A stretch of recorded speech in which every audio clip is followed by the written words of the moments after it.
Assalamualaikum warahmatullahi wabarakatuh. Selamat pagi anak-anak semua. Apa kabar kalian hari ini? Alhamdulillah sehat semua ya. Nah, sebelum kita mulai pembelajaran pada pagi hari ini, alangkah baiknya kita berdoa terlebih dahulu. A'udzu billahi minasyaitonir rajim. Bismillahirrahmanirrahim. Raditu billahi rabba wa bil islami dina wa bi Muhammadin nabiyya wa rasulah. Rabbi zidni ilma warzuqni fahma. Amin.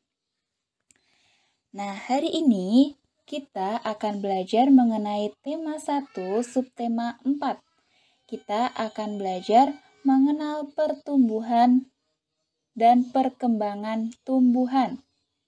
Nah, hari ini kita akan belajar bahasa Indonesia dan pembelajaran SBDP. Nah, diperhatikan videonya ya, jangan mengobrol sendiri. Anak-anak, apakah masih ingat pembelajaran sebelumnya? Pertemuan sebelumnya kita membahas mengenai apa ya? Ada yang tahu? Nah, pembelajaran sebelumnya kita belajar pertumbuhan hewan atau daur hidup hewan. Nah, kemarin kita sudah belajar daur hidup ayam dan kucing. Kemudian daur hidup kupu-kupu, daur hidup katak, daur hidup nyamuk, dan juga daur hidup lalat. Nah, kemarin anak-anak juga sudah mengerjakan tugas menggambar menggambar daur hidup ayam. Ya, menggambar anak ayam atau induk ayam. Nah, bagi yang belum mengumpulkan tugas bisa dikumpulkan ke wali kelasnya masing-masing ya.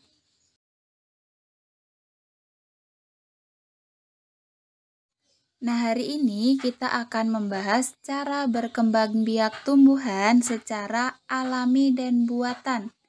Nah, jadi cara berkembang biak tumbuhan itu ada dua. Yang pertama secara alami dan kedua secara buatan. Nah, secara alami ada spora, umbi, tunas, geragi, dan rizoma. Nah, umbi dibagi menjadi 3 bagian, yaitu yang pertama umbi lapis, yang kedua umbi batang, dan yang ketiga umbi akar.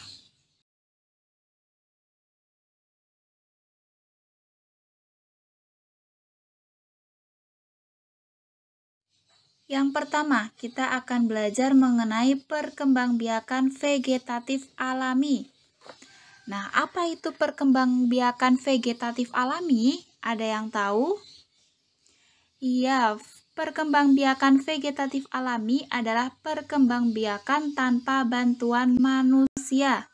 Jadi tidak ada campur tangan manusia. Nah, yang pertama yang akan kita bahas yaitu yang spora. Apa itu spora? Ada yang tahu? Nah, coba anak-anak amati pada tumbuhan paku. Terdapat bintik-bintik hitam di bagian daun bawah. Nah, bintik-bintik hitam itu disebut juga dengan kotak spora. Nah, spora tidak terlihat oleh mata. Apabila ingin melihat spora, harus menggunakan kaca pembesar atau yang disebut juga dengan mikroskop. Nah, spora sendiri adalah alat perkembangbiakan. Nah, kotak spora yang sudah matang akan pecah sehingga butiran-butiran sporanya berterbangan. Spora yang jatuh di tempat yang sesuai akan tumbuh menjadi tanaman baru.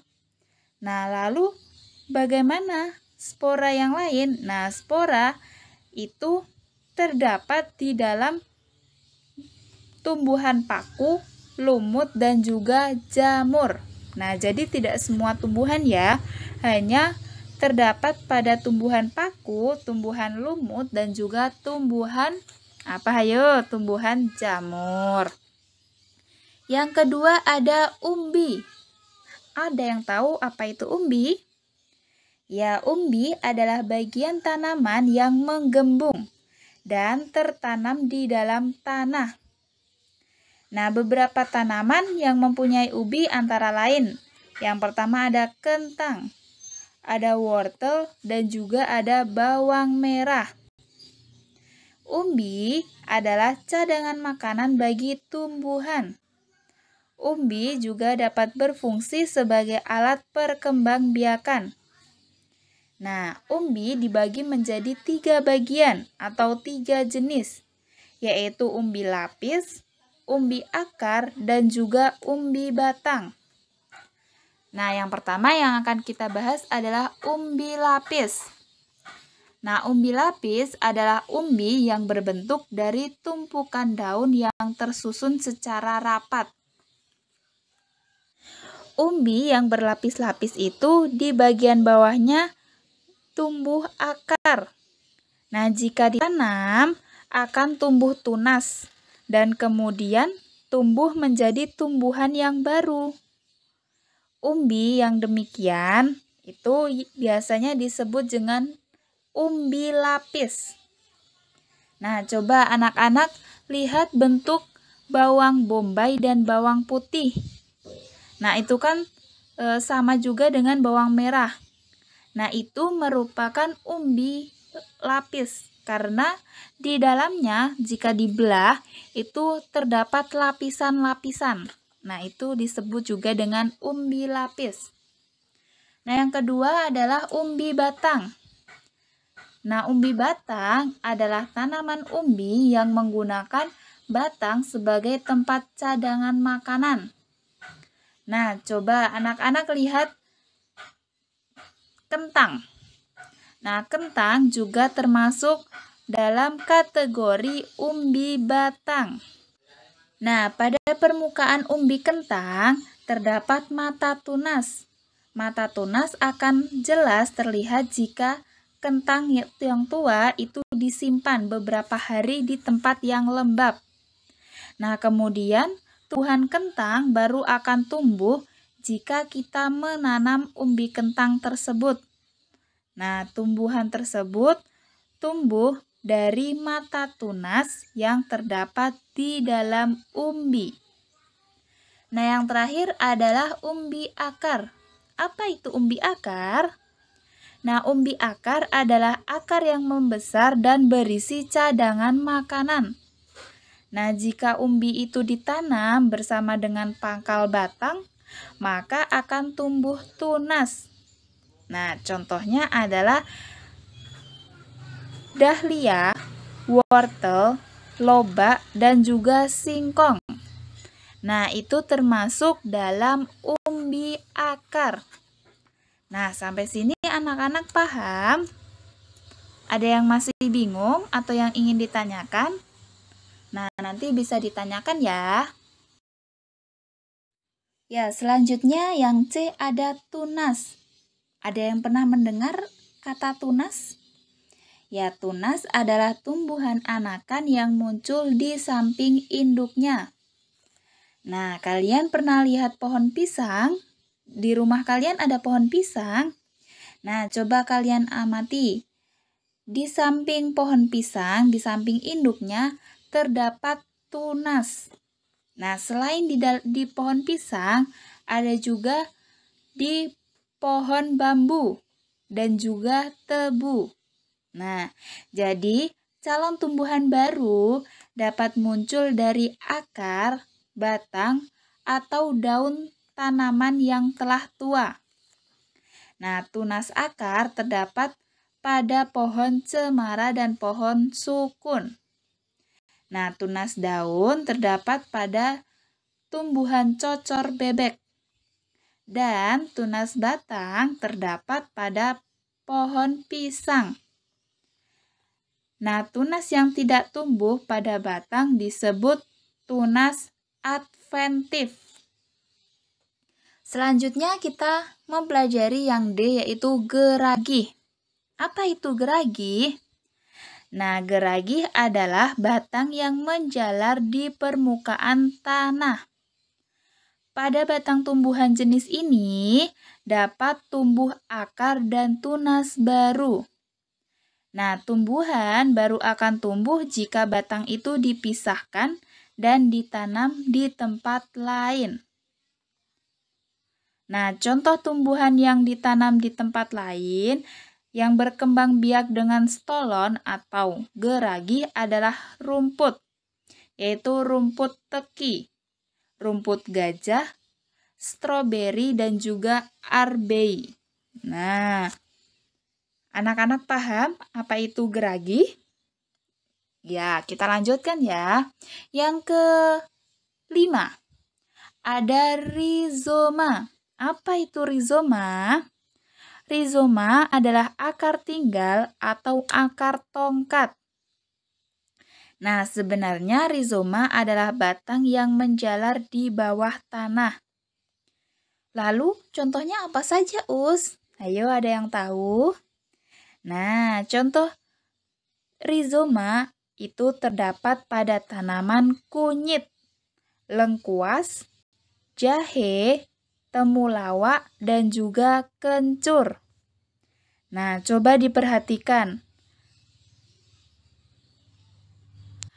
Pada bagian lengkuas atau jahe mempunyai ruas-ruas batang. Nah, itu yang disebut dengan rizoma.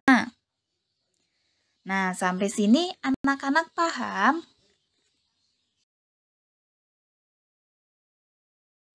Oke, yang selanjutnya ada perkembangan vegetatif buatan. Nah, apa itu? Nah, tadi kan perkembangan vegetatif alami itu adalah perkembangbiakan tanpa bantuan manusia. Nah, sedangkan perkembangbiakan vegetatif buatan artinya? Iya, perkembangbiakan vegetatif buatan adalah perkembangbiakan yang terjadi dengan bantuan manusia. Nah, contoh dari perkembangbiakan ini adalah stek, cangkok, mengenten, merunduk, dan sistem kultur jaringan. Apa sih itu, Us? Aku nggak pernah dengar. Ayo, ada yang nggak pernah dengar? Nah, sekarang diperhatikan videonya baik-baik. Kita akan membahas satu persatu. Nah, sebelumnya perkembangbiakan vegetatif buatan ini bertujuan untuk menghasilkan kualitas tumbuhan baru yang baik, tahan terhadap penyakit, dan menghasilkan buah yang lebih cepat dan lebih banyak. Nah, yang pertama ada setek, adalah menanam bagian tumbuhan yang dipotong. Nah, misalnya potongan batang, tangkai, daun, ataupun pucuk. Nah, contoh tanaman ini adalah singkong dan tebu. Lalu caranya bagaimana, Us? Nah, caranya adalah batang tebu atau singkong yang ada ruasnya itu dipotong. Kemudian bagian pangkal potongan itu ditancapkan ke tanah. Nah, nanti lama-lama akan muncul daun, muncul akar, dan lama-lama akan berbuah. Seperti itu. Nah, yang kedua ada mencangkok. Apa itu mencangkok? Nah, mencangkok adalah proses menanam secara buatan. Lalu, apa tujuannya? Nah, tujuan mencangkok adalah mendapatkan tumbuhan baru yang sama persis dengan induknya. Nah, cara mencangkok yaitu yang pertama, kalian harus membersihkan batang pohon dari kulit dan kambium secara melingkar. Nah, panjang kulit yang dibersihkan kira-kira 5 cm. Nah, batang yang sudah tidak berkulit dan tidak berkambium itu ditutup dengan tanah yang subur dan dibungkus dengan plastik atau sabut kelapa. Nah, selanjutnya cangkokan itu disiram secara teratur setiap hari.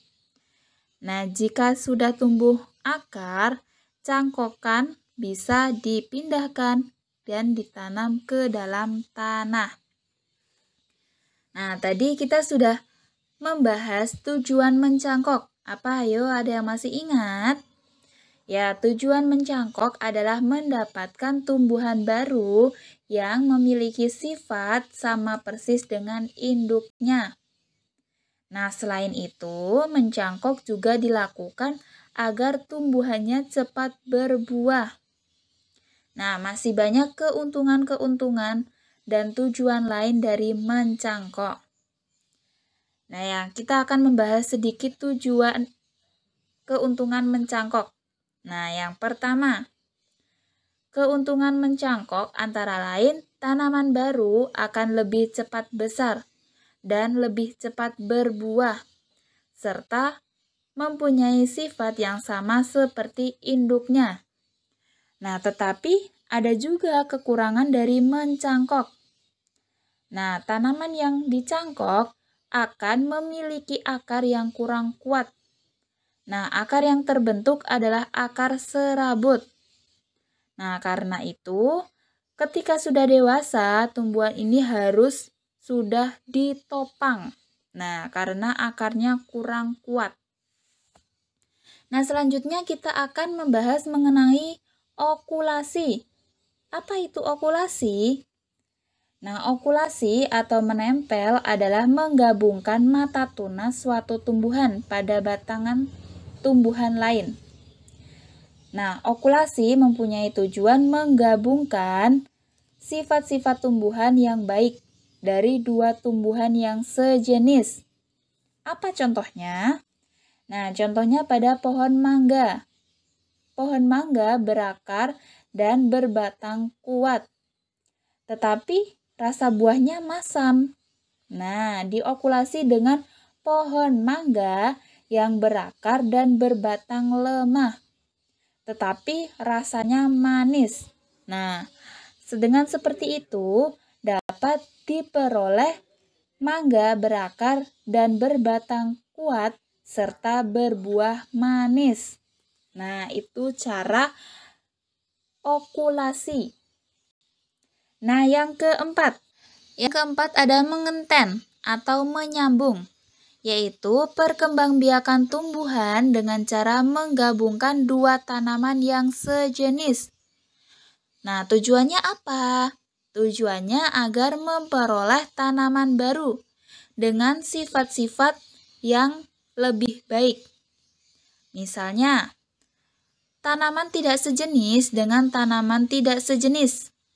Nah, tanaman tomat lebih sering berbuah tetapi umurnya singkat. Nah, adapun tanaman tekoka jarang berbuah tetapi umurnya panjang. Nah, dengan menyambung batang tomat dan batang tekoka diharapkan memperoleh tanaman tomat yang berumur lebih panjang dan sering berbuah. Nah, seperti itu. Nah, selanjutnya ada merunduk. Apa itu merunduk? Nah, merunduk merupakan perkembangbiakan yang dilakukan dengan cara menyentuh ranting atau cabang pada tanah. Nah, contohnya apa? Contohnya adalah tebu, apel, dan juga anyelir. Lalu bagaimana caranya? Yaitu menyentuh ranting atau cabang pada tanah, kemudian menimbunnya. Nah, pada batang yang ditimbun diharapkan menghasilkan akar. Nah, setelah tumbuh akar, bagian yang tertimbun itu dapat dipisahkan dari induknya. Nah, selanjutnya ada kultur jaringan. Apa itu kultur jaringan? Kultur jaringan adalah menanam jaringan suatu tumbuhan pada media atau tempat tanam dan ruangan khusus. Nah, perkembangbiakan ini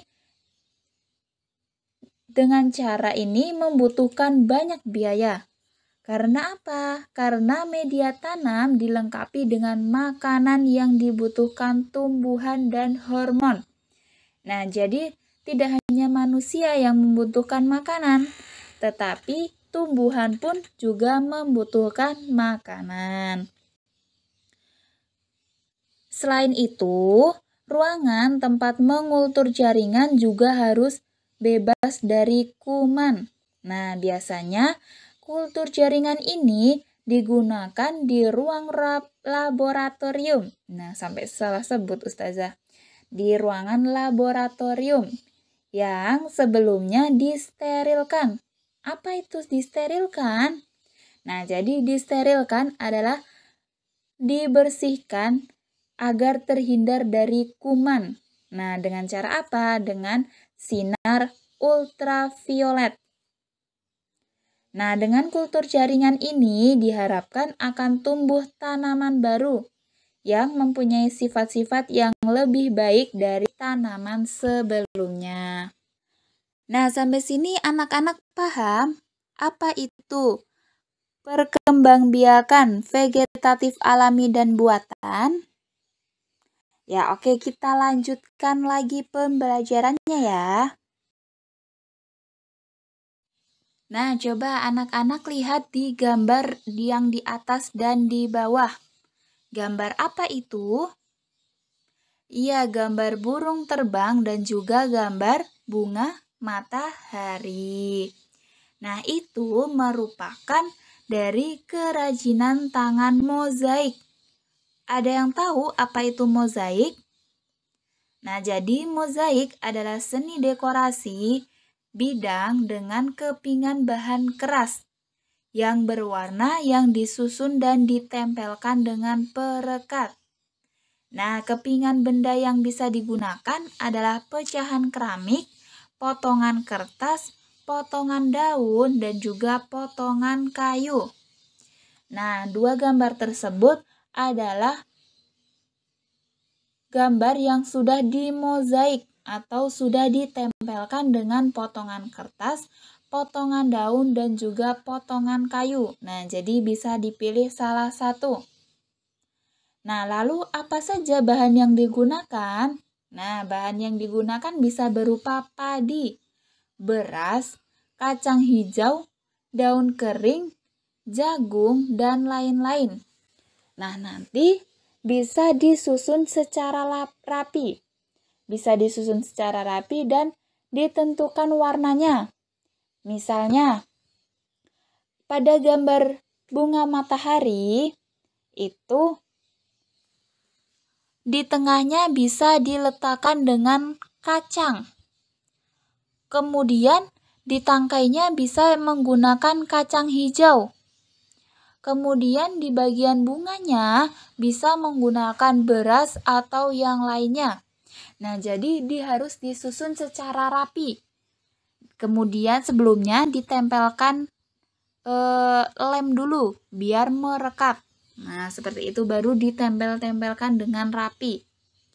Nah, lalu dari mana gambarnya?